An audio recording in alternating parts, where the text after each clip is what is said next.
Welcome to the MeltDown. We're talking the business of sports with host Vince Thompson, the president, founder, and CEO of Melt, one of the leading sports marketing companies in the country.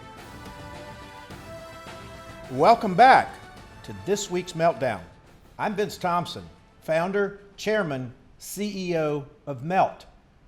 And we got a special treat coming up for you this week on the MeltDown. But don't forget, follow me on Facebook, Twitter, and Instagram at Vinny Inc., LinkedIn, and don't forget to subscribe to my YouTube channel where you'll get all the hot takes for the week. And speaking of hot takes, we got a great one today. Going to be a little bit different format. John Tauti, AL.com, SEC reporter extraordinaire, breaks down live his top 25 most influential list of the SEC and a few surprises and curveballs for you, how he compiled and comprised that list, how COVID impacted the compilation of that list, the new age athletic directors, and many, many more. So we're happy today to have a very special guest on the MeltDown. One of my favorite people professionally and personally, John Tauti from AL.com. He is absolutely the guy, the go-to guy, with due respect to our good buddy Paul Feinbaum, with everything on the ground going on over there. We just hosted John on our Melt You podcast. John, we had tremendous response. We appreciate you, talking about your professional path and how important internships and diving into the deep end. We're continuing those podcasts.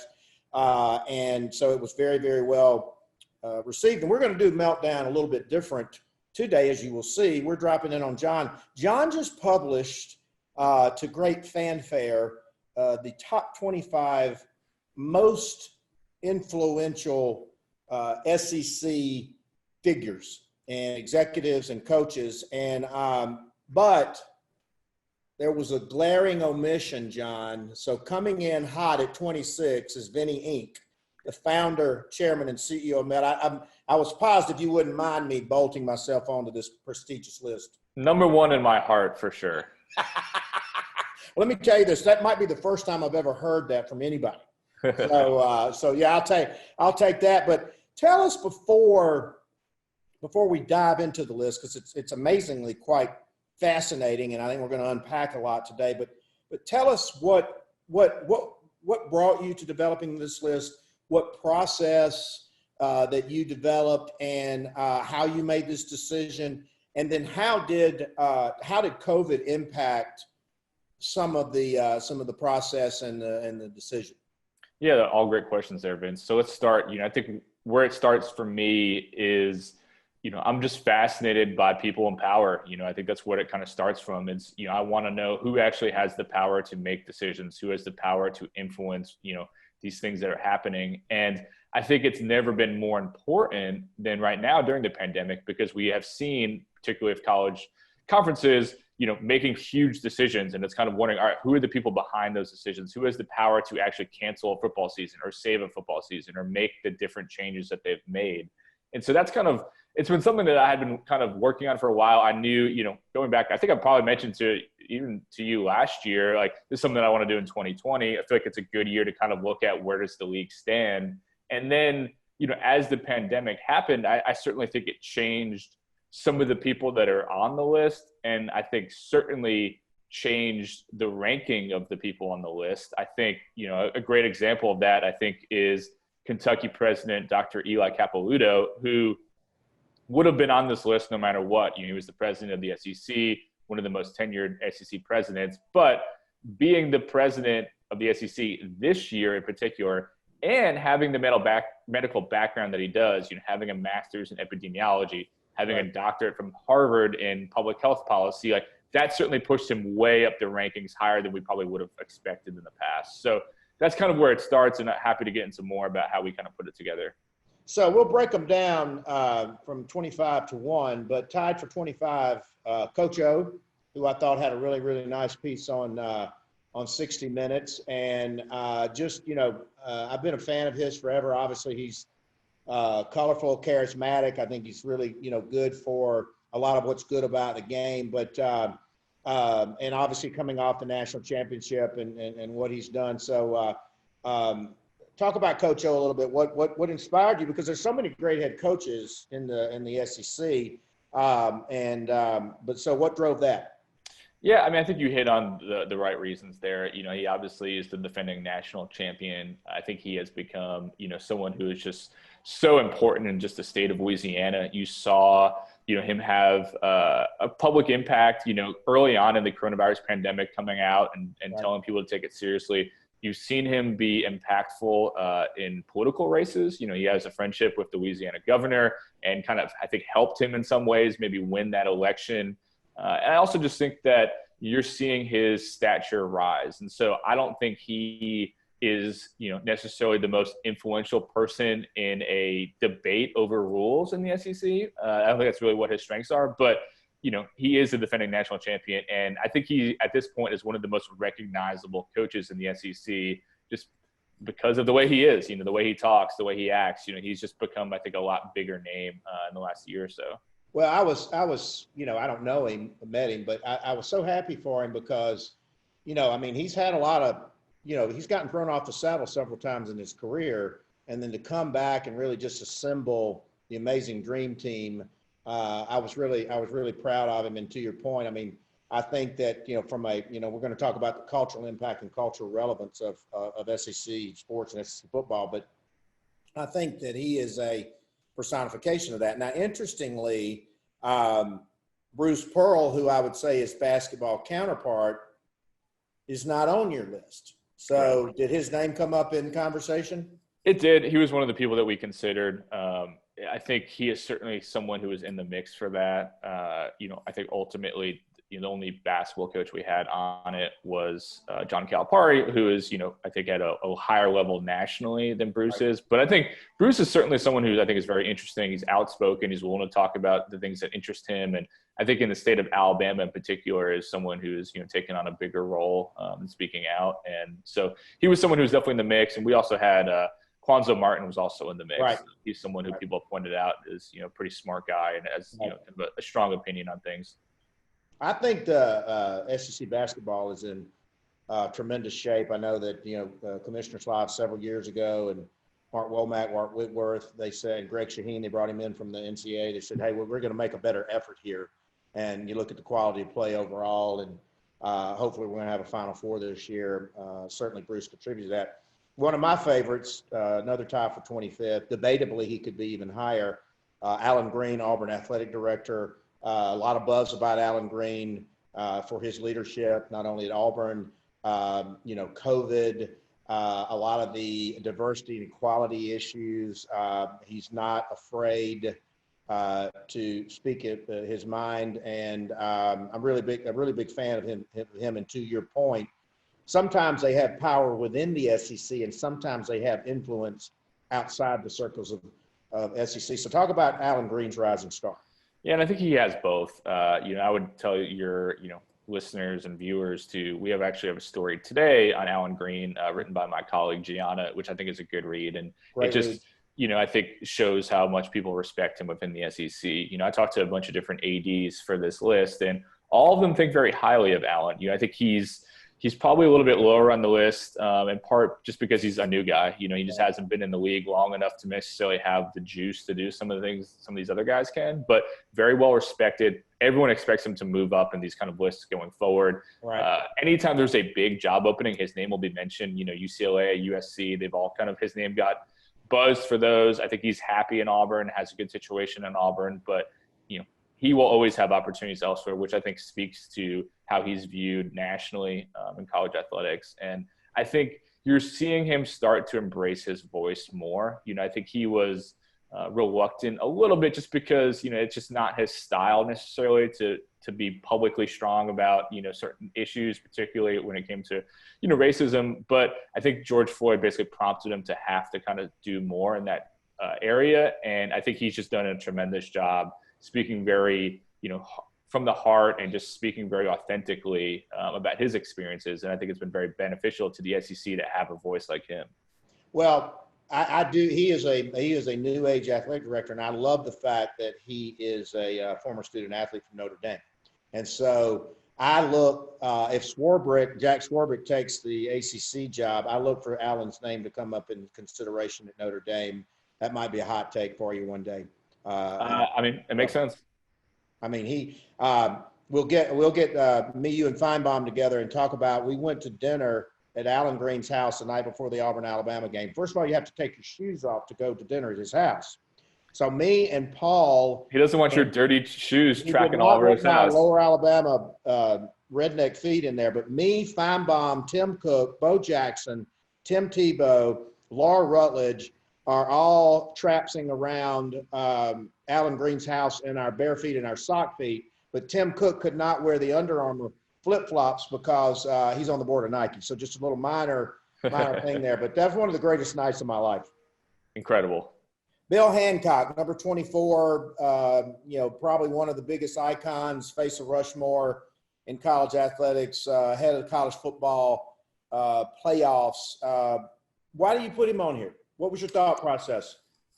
Well, I think I'll say this is that, we took into account a lot of different people's suggestions. So this is, my name's on the list. And so, it's people associated with my list. But what we did to give you some of the kind of sausage making here is that, talk to more than 30 different people just to get suggestions and then ask various different people to rank them. And so, in doing that, everybody had kind of people higher and lower and things like that, so Hancock, to me, this is not a knock on him, was not necessarily someone that I view as one of the 25 most influential, right. But some people that I talked to and ranked these lists thought that, had him ranked very highly. And so it kind of averaged out. I think he, deserves a lot of credit for, having turned the college football playoff into as big of an event that it is.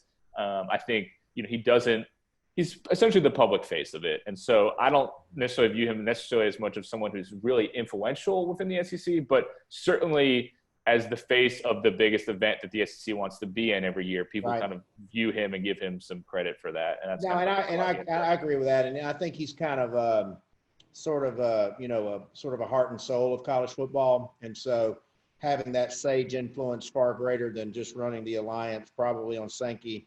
I mean, arguably, you still could have put Roy Kramer on here, but that's a different discussion for another day because I know Commissioner Sankey probably still seeks his sage advice. And then obviously Roy was the grandfather or godfather of a lot of this. I was watching that 92 game the other day, and it's still just I was there. It was really, really cold. I agree with you on Hancock. Now, here's maybe a controversial one. You put a Big Ten Buckeye as number 23 on the list, Kirk Herbstreit. Is that sacrilege or what? I have gotten some pushback on that one, but so it's the explanation behind it is I think along with Paul, he is, especially outside of just the SEC, I think he's the person you most associate with college football at this point. Certainly ESPN has pushed him the hardest. He's someone who has very close relationships with a lot of different coaches. Saban is someone who's very close to Herbstreit. Herbstreit, if he wanted to, could probably break every story in college football because he knows before everybody it's just not his job. But certainly very influential in that regard. When he speaks, people listen. And I think, and I mentioned it in the blurb, but the reaction that people had when he said, earlier in March, that he didn't think essentially that football was going to happen this fall, and how upset people across college athletics were, particularly just because of how important he is to ESPN's college football TV. For him to say that, I think, a lot of people are very upset about it. I think that speaks to the influence he has that, if I had said that, I don't think there would have been that much of a reaction. But the fact he did, I think that prompted all of the reaction, prompted Brian Kelly coming out and saying what he did, I think just shows how important he is to college football. No, and I agree with that because the reaction was swift and harsh. And I think the fact that, he is a former student athlete, he's got kids playing college ball. He relocated to Nashville to be kind of in the, the pulse of the Southeast region. I think that March comment and then, the poignancy of his comments on the first, broadcast of College Game Day this year. I totally agree that he is, one of the dominant, if not the most dominant, faces of college football in the SEC. So I would concur with that. Now, Kirby Smart, interestingly, at 22, there's a swirl going around right now with Kirby and Ole Miss. I know you probably will dive into that. Being a Saban disciple for many years, what he's done in Georgia. What drove that, and will he take some chinks in the armor from what's going on right now? Yeah, I think he's got some things he's got to figure out there, and I think there's been a few transfers I think in recent years that didn't necessarily reflect well on Georgia as a whole, and so I think there's some things that need to be figured out there. But Kirby is someone who is well respected within the SEC. I think I have said many times that I think he is the Saban protege that is best equipped to beat him one day. He is, and I say that as a compliment, the most ruthless of all of the Saban proteges. He wants to win. He's going to do what he needs to do to win. And he's someone that, from what I was told, in these different meetings, does have influence. He's someone that is willing to speak out. He's pretty well read about the different things. Right. And it's just, within a room of coaches, he is one of the guys who has, some more say than the average person. And certainly out of all of, again, the Saban proteges, Kirby is the only one who would have swiped Scott Cochran away from Nick Saban. And I think it just speaks to, Kirby wants to win and he's going to do what he needs to do. And that was a pretty big move. Yeah, he's relentless. And I think too, we're talking about the common thread, Alan Green, Coach O, Kirk, Kirby, former student athletes seem to have a little bit better understanding and in depth, Coach Saban and all that than others. But I think that you hit the nail on the head, ruthless. If you look at the kerfluffle once when he first left, and he's sort of, putting the bite back in the dogs. But Scott Woodward, obviously, so now you've got Coach O, you've got the LSU athletic director, a lot of LSU blood runs deep throughout the SEC. Talk about his influence. Yeah, Scott is one who I think is one of the more interesting names that made this list, in the sense that I would say there's some mixed opinions. I think there's some people who view him maybe as top AD in the SEC, other people who maybe aren't buying as much as what he's selling. And so I think he's just a really interesting person. I don't personally know him, but just from talking to different people, I think he certainly, he's now been the AD at 3 big schools, Washington, Texas A&M, and then now LSU. He's made big hires at all of them. I think that's kind of how he's made his name. And, running an athletic department that he is right now, that is, despite some issues they have with the NCAA right now, relevant in football, basketball, baseball. LSU's kind of the top of the world right now in some regards in the SEC, and Scott certainly deserves some credit for that. No, I agree. And number 20, I really love this pick. Maybe she could have even been higher. When I reposted your article, I got a lot of positive feedback on Coach Dawn Staley, South Carolina women's basketball coach. Let's talk about why she's a star and continues to be a star. She's a star, I think, for a lot of reasons. I mean, you just have to look at the fact she is incredibly accomplished as a coach. She is going to, probably had a very good shot to win the national championship this past year before it got canceled. She's already won one. I think she's probably going to win more in the future. If she's willing to stay at South Carolina for a while, I think she could be basically the next Pat Summitt of the SEC. I think she has that kind of potential. And I think, similar in some ways to Alan Green, I think she has really embraced her voice and been much more willing to speak out. I think I know some people over at South Carolina who really enjoy working with her, who think that, she's just a brilliant person in a lot of different ways. And so I think Dawn, I totally agree with you. I think, in the future, she will only move up in lists like this. I think she is, I would say right now, along with, Candace Story-Lee at Vanderbilt, Tiffany Daniels at the SEC, I think she's, one of the 2 or 3 most influential women in the SEC by far. Yeah, and like I said, I just love the fact of how she's clearly inspirational to a lot of people, and I do agree with the assessment. She could be the next Pat Summitt, which is a tall order. So 19, one of my favorites. I call him one of the new age guys, Ross Bjork at A&M. John, I pointed out in our podcast that most people just hear the words athletic director. They don't realize these are CEOs of $100 to $150 million companies. And sort of Absolutely. Ross, Allen, we'll talk about, Ray and Greg and Scott in just a little bit, but I really like Ross a lot, and what he navigated at Ole Miss too was pretty amazing. And now at A&M.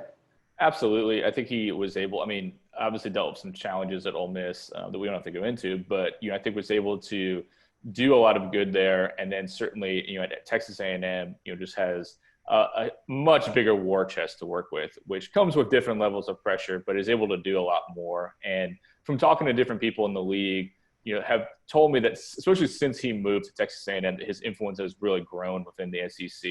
Right. He's someone who is an active participant in all these meetings. He is one of the big talkers. He's going to try to move it the way he wants it to move. And like you said, I think there's a core group of younger ADs in the SEC, and we'll get into a few in a second, but Alan, Ross, Greg, Scott, Candace, I think is someone who will be on this list in the future. Yeah. Some people, really the new age, of the SEC, and do things a little bit differently. They're much more active on social media. They're more innovative, and I think have the chance to shape the league for a long time. No, I agree with that, and I know Ross pretty well, and he's just impressive. I mean, it's I don't even know, he's got those intangibles, and but then Finest St. John, long time University of Alabama, bloodlines, family. Why is he number 18? Fess is someone who has been very influential behind the scenes for a long time, has been the most powerful trustee for a good time now.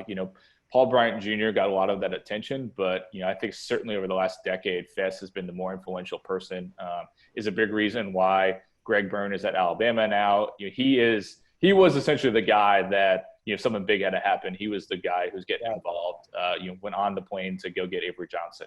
He was that level of trustee. And in the last few years, since he's become chancellor of the entire University of Alabama system, has really taken a more public role, which is a little different from what he had done in the past. Was involved in multiple of these kind of national reopening schools conversations, went up to DC.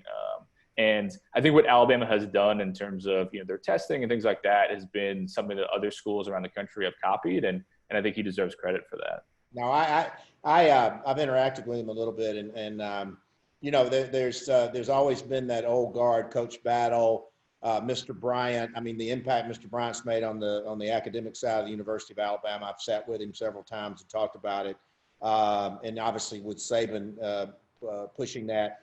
Is really a great story, and the economic impact that it's had on the state of Alabama. You've covered that quite a bit, so pretty amazing. And but Ray Tanner weighing in at 17. He's not afraid to put it out there either, is he? No, and I will say that, this is a great example of why it's important to talk to people. Ray was someone who I probably had started with an initial list of 50 or so people, and he was on that list, but I just don't interact that much with, South Carolina people besides a couple of people I know over there. And so I thought he was maybe a fringe person. And then talking to different people, you just really got a sense for how much people respected him. Right. He is part of kind of the old guard, but very well respected. Right. Former SEC coach, which I think buys him some credibility. Won 2 national championships, which buys him even more credibility. He knows the baseball situation, which is, as you well know, very important to the SEC. And I think he's just willing, as you said, I don't know if outspoken is the right way of doing it, but he just kind of calls it like he sees it, basically. He's not going to hold back. And I think that's an important person to have in those rooms. And it's good to just have a different perspective amidst kind of the new guard coming in to kind of explain how things have been in the past. And I think he's a good version of that. Well, if you look at the quality of athletic programs and the quality of the students and the quality of the academic, I mean, look at South Carolina men's basketball, women's basketball, College World Series. I mean, it's not an accident that those things occur. And for sure. And I do agree with Sussman and Ray. I don't know him, but I have a high regard for him. And but number 16, talking about the new age, I don't think a lot of people saw the hiring of Greg Byrne coming, but he has damn sure made a positive impact down there. Wouldn't you say? Absolutely. And I think he has, and this is no knock on the previous ADs, but Mal Moore and Coach Battle, both very old school, former coaches, have ties to Bear Bryant, and they just did things a certain kind of way. They were not, like you said, the CEO of a program, even though Bill Battle does have a CEO background. Right. They just kind of we're more hands off, I would say, more behind the scenes. Greg is much more public, much more, he's going to be out and about giving donuts to people waiting in line, and he's just going to be interacting at a much different level. Certainly is very good at social media. I think he's good at being innovative. I've seen that Alabama athletic department in just the last few years really embrace, video and photography and all these different things much more so than they had under previous iterations. And, it's always going to be tough. In some ways, he's always going to be overshadowed by Nick Saban, but is someone who, again, is influential from the SEC, well-respected, and someone who I also think he could pretty much get any job he wanted. Right. He will always have opportunities. I don't think he's trying to leave Alabama anytime soon, but if Texas opens up or any job opens up, he's always going to get called. That's just who he is and how he is respected nationally. Well, a couple things. I've been talking to a lot of people in the industry, and I think you're going to see Greg. I think you're going to see these SEC stadiums. I think athletic departments are going to get in the real estate business and make these stadiums come alive more than 6 days a year, whether they're hotels or dorms or bars or pubs or daycare or whatever it is. Makes a lot of sense. Lead that. That's also interesting. Does Greg Bird want to be at Alabama when he has to replace Nick Saban? I think it's it's always the toughest thing. That's the question that will always hang over his head. And, I think it's just how you look at it. It's a great opportunity, but I think what's the classic line? You want to be the guy who replaces the guy who replaced the guy. So it's always going to be difficult. But I think he's probably heard about it so often and for so many years now since he's been at Alabama that I would imagine he would be kind of fired up for the opportunity. Right. Though, of course, hoping Nick Saban doesn't leave anytime soon. Right. Yeah. What's the betting money on that? We'll talk about that in just a minute. But another one, Scott Strickland, former Auburn, Mississippi State, great reputation. Sort of a different, a different version of Jeremy Foley, brings Jay Jacobs down from Auburn after he leaves Auburn. I don't know Scott that well, but I like him. I like him personally. Scott's great, and I've known him since when I was in Mississippi, covering the Mississippi schools. I think one thing that people pointed out to me with Scott that makes a lot of sense is that from his days working as an SID, he's very comfortable talking to people. He's comfortable talking to media people. He's comfortable talking to donors and things like that. And I think that has helped him in his role really be able to push Florida to be more innovative. He certainly did it at Mississippi State, and I think is someone who has a chance to be very influential in the SEC for a long time. Yeah, I like what he's done down there.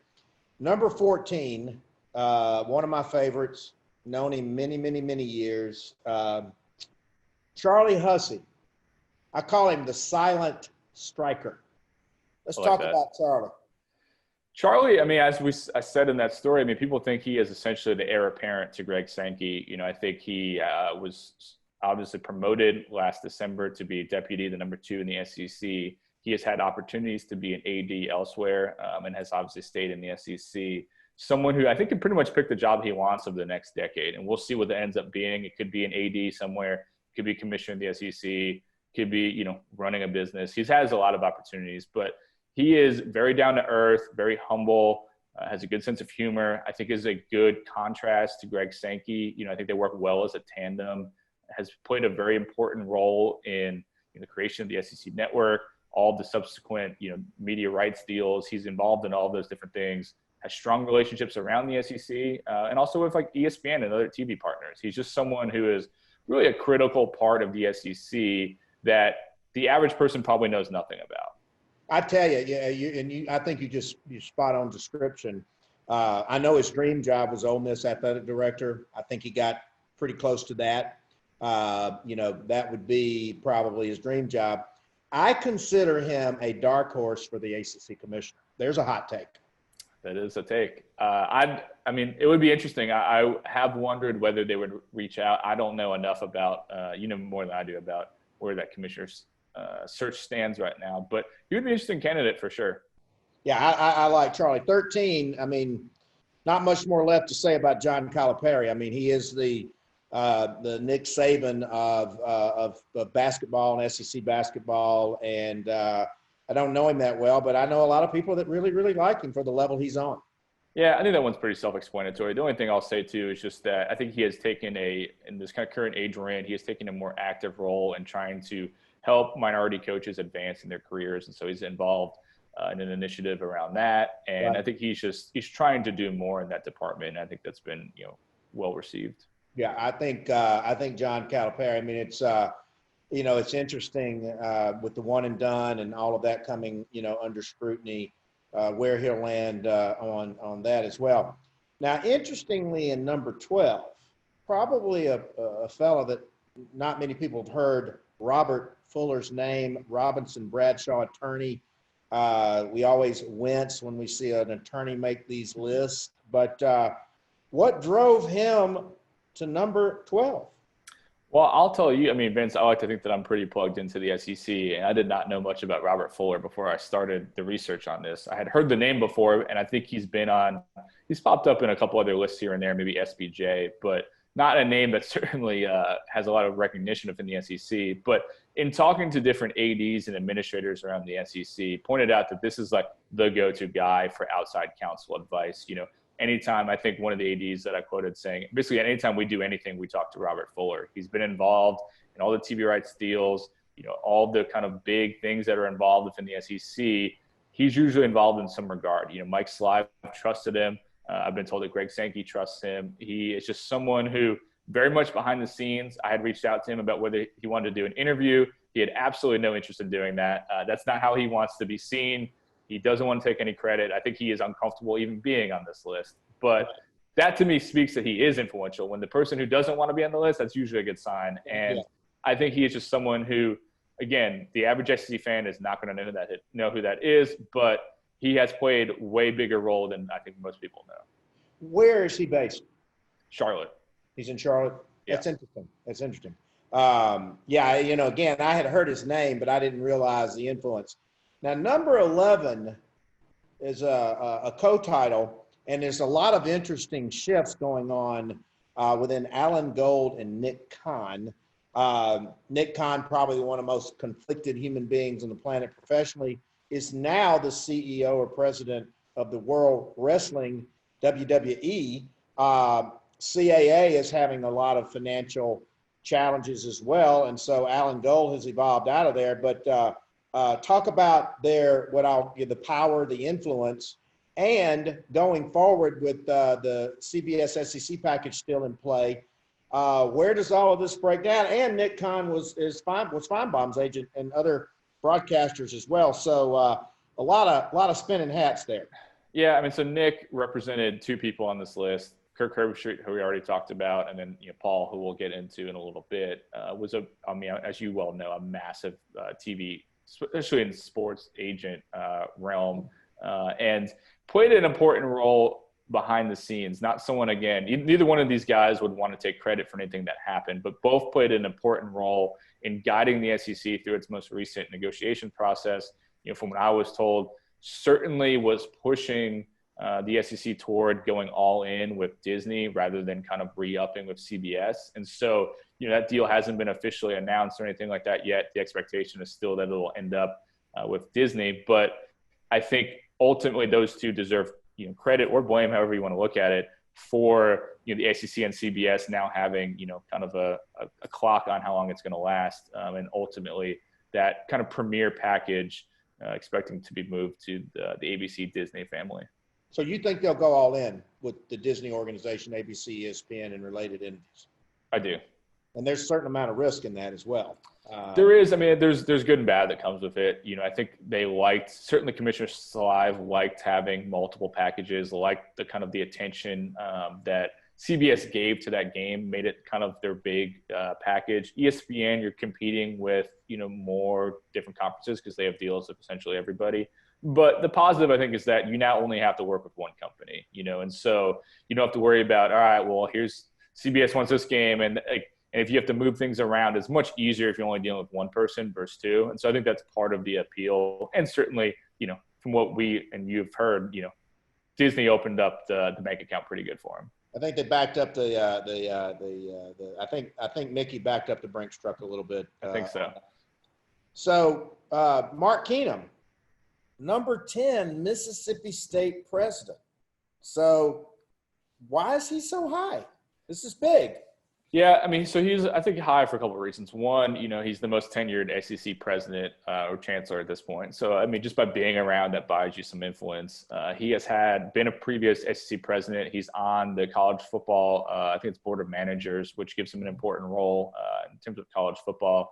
He's been on the SEC network content committee, so he's had a say for years now in just how that looks and how they wanted to build that out. He's played an important role, I think, in the last few years in the Mississippi State flag debate, which ultimately, had a pretty big impact in the SEC and then NCAA.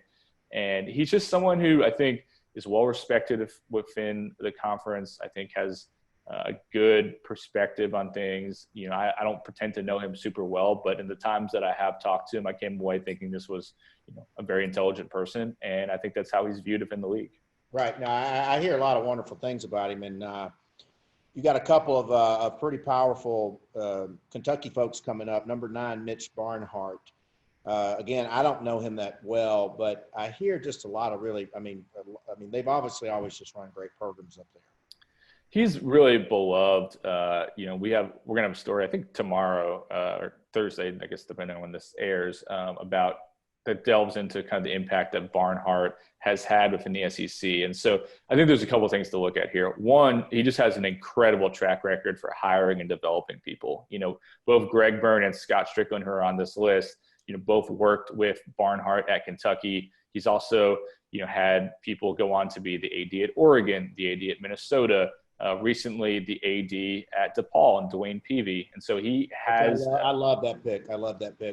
And so he has a lot of influence in that regard. And I think a lot of people just model their programs after what he's done. He took a school that was only known for one sport to being, now pretty successful in football. It's been good in baseball. I mean, they went from being kind of like a top 75 or so Learfield Cup school to top 20 now. And I think that Mitch deserves a lot of credit for that.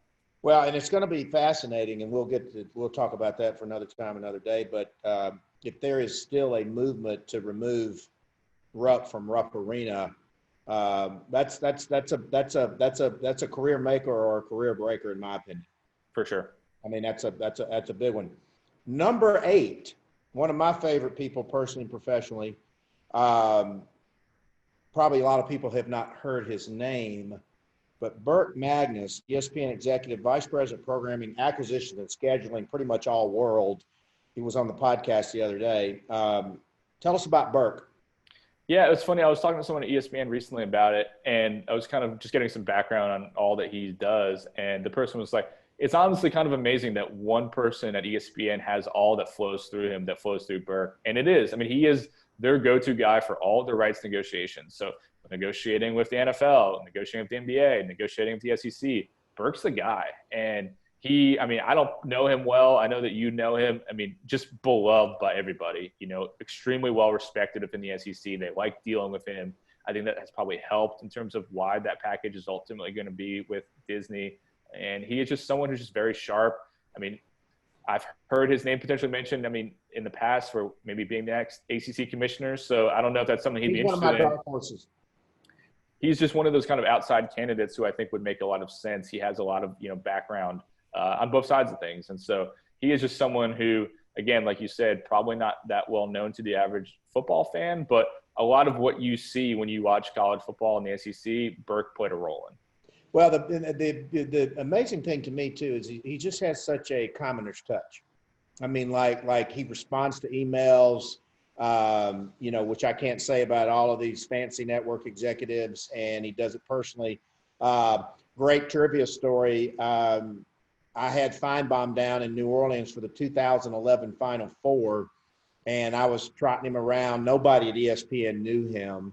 And Burke comes walking through the lobby of the New Orleans Hilton, and I called him over and introduced him to Paul. And I said, hey, this is your next guy. And he was very, very gracious, and he's never forgotten that introduction. So I like him. I like him a lot, and he could be a dark horse.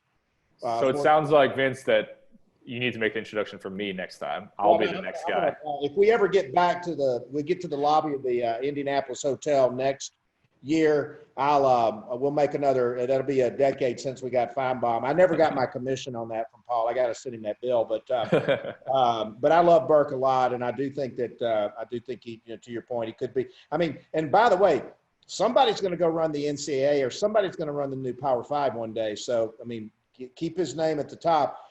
President Moorhead, Georgia, great guy, guiding. Why is he number 7? I mean, that's big. Yeah, it's another one of the most influential, and most tenured people within the SEC. Kind of a changing the guard, just with, Dr. Capilouto was on a bunch of these different things. His tenure kind of ended in August. And so Moorhead is kind of sliding into those, having a role in the NCAA Board of Directors, NCAA Board of Governors, which are important things nationally. And I think it speaks to the moment that we're in right now, and that presidents have never been more influential. Certainly they've always had the power, but when these things about, are we playing football or not? Are we having fans or not? Like, those all were falling on presidents. And so I think Moorhead is one of the most influential presidents. And so when you're deciding, are we going to play football or not? The people who helped make that decision have more juice, I would say, this year than maybe an average year. And so I think with all 3 presidents probably would have been on this list somewhere, but in an average year, is President Moorhead number 7? No, I don't think he is. But I think this is a unique year, and his influence has been critically important, I think, for the SEC. Well, I think you make a great point, and we'll talk about that in just a minute. But the discussion about SEC playing football was far greater than an athletic contest. It was a cultural discussion. Absolutely. And we'll talk about that in just a minute with Commissioner Sankey. So number 6, he's probably disappointed he's not higher, and we could spend the whole podcast on him, but our dear friend Paul Feinbaum weighing in at number 6, arguably could have been higher. Would you say that Paul is at his peak of power right now? Do you think it maybe increased during this COVID discussion over the last 6 months? Because he was certainly the security blanket for a lot of us who were trying to figure out if we're going to play or not. Absolutely. I think, his show has been incredible over the last 6 months. I don't think anybody has had a better guest list. I don't think anybody in college sports has had more, authoritative and thoughtful, I think, interviews with key people. I think if you're listening to his show, you learned a lot over those 6 months. And it wasn't just, and this is no knock on the usual show, but it wasn't just about who's going to win the game. It was like, should we be doing this? Are we going to do this? And right. I think you had some really important people make the time to be on his show. I mean, I think it was a really strong period. And I think Paul really embraced the need to, speak authoritatively to his listeners, to explain to them what was going on in our country and how they needed to weigh that information. And so I think, to your point, he could have been higher. I think in an average, more normal year, certainly top 5. I think you probably flip him Capilouto at least, maybe even higher. But I think especially when you get to the top 3 or 4, it's tough to argue with any of them. No, and it's interesting because Paul had to. It was a great balancing act because he's got these rabid, passionate fans and callers, and then to your point, the guest list really kind of explaining the reality of what was happening on the ground. And as I told Burke in 2011, I said, do not let his physical appearance belie the relentlessness of which he approaches his work, his profession, his craft, his career, and the fact that he has not had to be on an airplane for many, many months going back and forth to New York.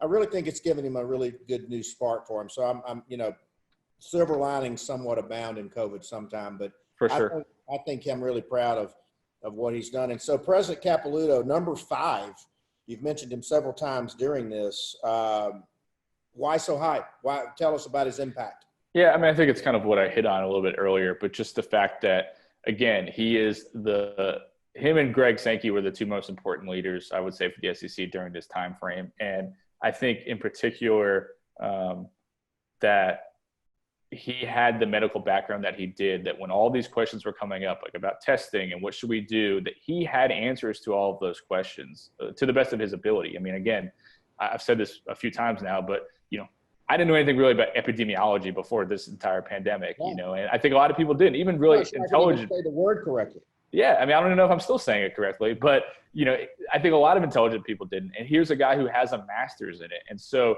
I think it was very important for the SEC to have someone like Dr. Capilouto, who's like very balanced. He's not he's going to look at it very thoughtfully. And he was able to explain to these other people, all right, here's what this actually means. Here's how we should look at it. And I truly believe, and we'll get to Sankey in a little bit, but without Sankey and Capilouto, I don't know if there's SEC football this fall. And ultimately, if the SEC had bailed out, I don't know if we have any football this fall. And so I think he played a very important role in helping calm concerns and explain to people, hey, here's what's going on. Here's how we need to view it. And here's what we should do.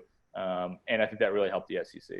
No, and I agree with you. And we'll come back to it in just a second. But as goes the SEC, I think all of college athletics would have gone. Number 4, Jimmy Pitaro filling some big shoes at ESPN. The fabled John Skipper, John's relationship with Commissioner Slive, but a lot of people like Jimmy Pitaro. And I've seen him fly down to Destin for their meetings. He's been around. He's not someone who necessarily is getting involved in all of the little day-to-day stuff. It's just not really what his role is.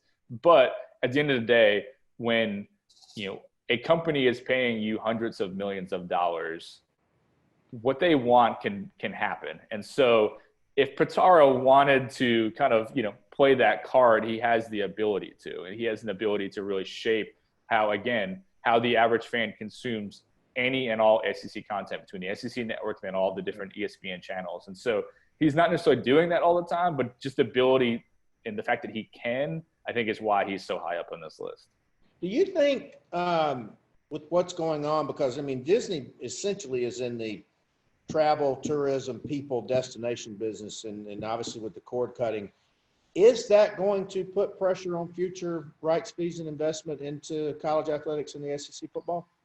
I think it's something that we've all been bracing for years now. I know that I've written about it. We haven't really seen it yet. I think where we've seen the biggest impact has been on the lesser rights deals. It's the ones where in the past where inventory was all that mattered, that your Conference USA, those kind of, your MAC or whatever, we haven't seen the money really increase for them, and in some ways it's decreased for them. And so that's really where I feel like we've seen the biggest impact.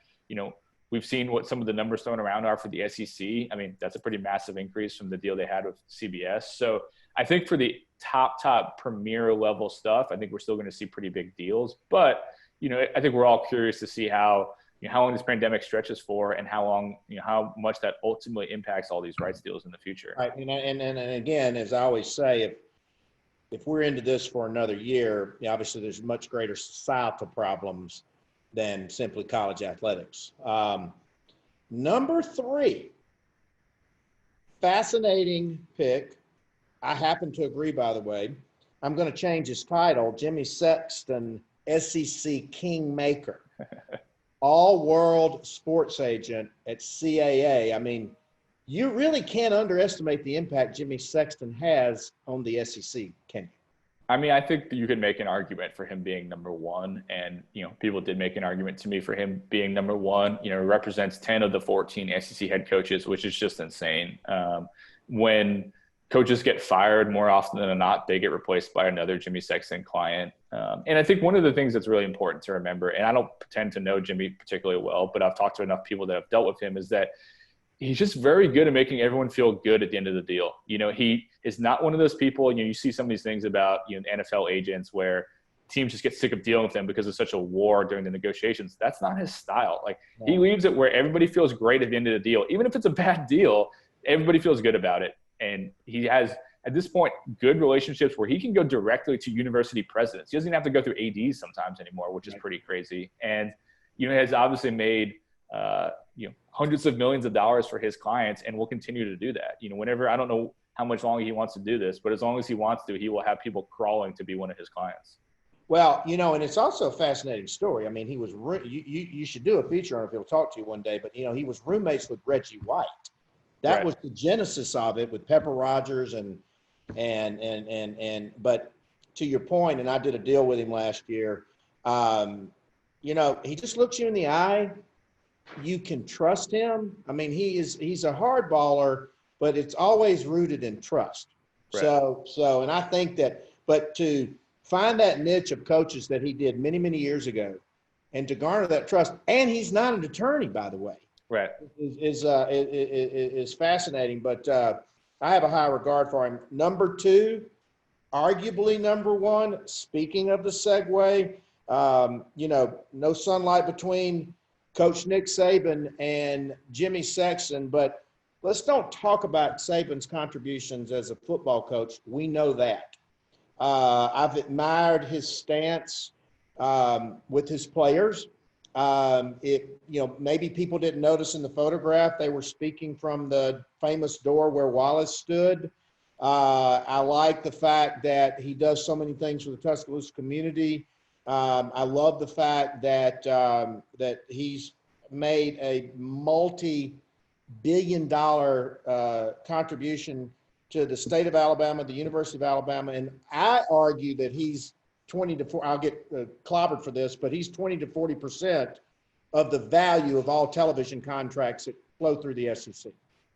You've told me that before, and it is certainly a strong take. But I think he, like you said, he has just a tremendous impact around not just the state of Alabama, but also the SEC. And, here's a couple other things. If we're looking, even just somewhat related to football, look at all the former assistants of his that have been hired as head coaches in the SEC, where everyone's just desperate to try to get a little bit of what he does. Look at the way staff sizes have changed in terms of everybody loading up on analysts, something he did. He is someone who is always changing rules just by what he does, because people get sick of him doing things so well and they want to change it. He has had a massive impact in terms of the community in Tuscaloosa, like you said, and also just state of Alabama. He never wants the credit for that. He actually gets mad when he gets credit for it. It's not who he is, but it's very important to him. He has, countless times has picked up, funeral bills or wheelchair bills or whatever. He just does it all in the quiet, doesn't want anyone to know. And it's just, he's the most powerful person. If the SEC was not located in the state of Alabama, I would say he's the most powerful person in Alabama. And he might still be the most powerful person in Alabama, depending on the day. I think he is. And, we'll get to number one in a second here, but Saban is just someone who has by far the most name recognition in the state of Alabama. He's the biggest celebrity we have, and he's college football's, biggest name. He is just everything that you can think of. It's Nick. I'll tell you an interesting story to your point about the process, and not to mention, you guys have well documented the influence of University of Alabama athletes in the NFL right now. It's basically, it's really an unbelievable story. But when we were negotiating the Aflac deal with Jimmy and Nick, when I first called Jimmy, he said, because it was in the spring of last year of 19, and we're going to have to try to film a commercial spot in June or July for September kickoff. He said, Vince, Coach Saban's scheduled 3 years out. And I was like, wow. So, but no, it's interesting. You probably could have put Miss Terry as number 2 as well, the power behind Absolutely. And but before we go to number one, interestingly, some of the ones that may have not made the cut, no executives from IMG, no executives from Fanatics.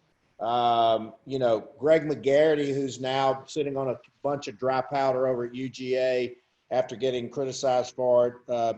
Dr. Andrews and Lyle Kane, obviously. Craig Silver, who I just talked to yesterday in Baton Rouge this weekend. And interestingly, no student athletes on the list, but now maybe arguably if Tua, had been around this year or whatever. But I think suffice to say a lot of tremendous talent within the conference. But before so Greg Sankey, I know him pretty well. I don't know him as well as I know Charlie, but the job that he has done, putting the schedule in September the 26th, you're leading these NIL discussions on Capitol Hill and Power 5. How this dueling sword, or he wouldn't like me to say that, with Kevin Warren in the Big Ten, but and him really recognizing the true cultural impact of SEC football with even the president bringing it up versus balancing the health and safety of the student athletes. Would you say if we are able to complete this season, this is his finest moment? I would. I think this has been his, the last few months in particular have been his finest moments as a commissioner of the SEC. Massive shoes he had to fill in Mike Slive. And I think people were kind of waiting for, like, what's his big moment? I think some of the early kind of feedback for that was, maybe that kind of helping orchestrate that deal, potentially, going to Disney. That was a big moment for him. We mentioned Capitol Hill, the role he's taken on there. But just his approach, I think, throughout the pandemic has, rightfully, drawn a lot of credit and praise. He has taken a very, I think, analytical, patient approach. I think it has really helped the SEC, as we have now seen, the Big Ten backtracking. I think the Pac-12 will too. We've seen a couple of smaller conferences as well. The SEC hasn't had to do that, and that's because of Greg Sankey and, of course, the team of people that he has around him. But I think there's been a lot of opportunities in the last few months to hit the panic button, and he never did. I think he has had very smart public comments. I think he's certainly handled himself better than Kevin Warren has. And I think, there was a moment where he could have folded. I think certainly the Big Ten was hoping that all the other conferences were going to fold with them. And Sankey could have done that, and he didn't. And I think he is by far one of the biggest reasons why we're going to have games this Saturday. And, I don't think he's ever been more powerful within the conference. I don't think he's ever been better liked than he is within the conference right now. And to me, as cliche as it is to put the commissioner at number one, I think he had to be number one this year. I don't think it was a cliche at all. I mean, I think, and you just summed it up. And the things I love about Greg is that he is who he is. I mean, he practices what he preaches. He's totally open. He's transparent. He saw there was no need to get in a rush. He's not a game player. I mean, I even think we could have pushed the kickoff back another week or two, and who knows what's going to happen during the season. But I also know that and we had him on, the first question he would always say is, what's right for the student athletes? What's right for our players? And then everything else would flow from there. Right. But he said, hey, let's give it some time. Let's let the kids get back to campus. Let's see what's going to happen. Are they safer there than being home? But I would say that Greg Sankey's finest hour is right now. And if you look at the issues facing college athletics going forward, name, image, and likeness, will the Power Five break away from the NCAA? What about, the student athletes? What about non-revenue Title IX? I think Greg Sankey right now today is probably the most powerful person in college athletics today. I agree with you completely. I think you said it very well there. And, but this has been amazing, John. I mean, to be able to unpack this, to Absolutely. be able to share it, to be able to talk about the stuff that we love. You're right in the epicenter of it in Birmingham, right down the street at the SEC office. But I think it's been great to really unpack this. And I know that, you're very humble and very modest, but you put a lot of time, energy, and effort and hours into this. And this was a very exhaustive study and list. And I want to congratulate you for your effort and your leadership, because, you're one of the top voices of college football, college athletics, college business. And there's a reason that I call you the next Paul Feinbaum, but you're a better looking version, shall we say. Wow. Don't hope he's not watching this, but it's very kind of you to say. I think I need to hire you as my hype man. Maybe if I'm ever needing like Sexton, right? Yeah. Well, hey, if I ever am valuable enough to need an agent, I'll give you a call. But listen, we thank you for taking your time. John Talty, AL.com, SEC, college football, sports business guru. I think you guys all see, and there's going to be a lot of buzz about this list going forward. And keep your eye on a lot of these, because John probably should be on this list now, but I'm going to talk to his bosses this afternoon and get him a healthy raise. But John, we wish you well. We thank you for your time. Keep your family safe and healthy, and hopefully I'll get to see you on a sideline of an SEC football game soon. Can't wait. Thanks so much for having me, Vince. It was a true pleasure catching up and breaking all this down, and I hope we get to see each other again soon. Thank you so much. Thank you, John. That was amazing.